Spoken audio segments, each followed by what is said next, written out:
সরস্বতী পুজোর দিন সন্ধেবেলা রিদানকে নিয়ে গেলাম আমাদের পাড়ার পুজোতে। দেখো কি সুন্দর থিম পুজো হয়েছে। আগে দুর্গাপুজো, কালী পুজোতেই থিম পুজো হতো, এখন দেখছি সরস্বতী পুজোতেও থিম পুজো হয়। বেশ ভালো লাগছে, এই পরিবর্তনটা দরকার। বেশ ভালো লাগছে। এই যে গ্রাম বাংলা করেছিল, খুব সুন্দর। নানা রকম সবজির চাষ হয়েছিল। এদিকে দেখলাম গাছে লাউ হয়েছে। এই যে তুলসী তলায় গ্রামের বধূ সন্ধে দিচ্ছে, এখানে হাঁস মুরগি।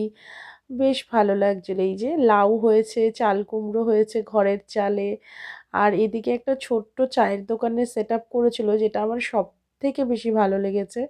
আর এদিকে আমার রিদান বলছিল, মামুনি চা খাবে না? এই যে দেখো, এবার তোমাদেরকে ঠাকুরটা দেখাই। ঠাকুরের মুখটা বড্ড মিষ্টি হয়েছে। প্রত্যেক বছর ছোট করেই হয় পুজোটা, কিন্তু এবার দেখলাম বেশ সুন্দর থিম পুজো হয়েছে। বেশ ভালো লাগলো। খুব ভালো লেগেছে, মনটা ভরে গেছে।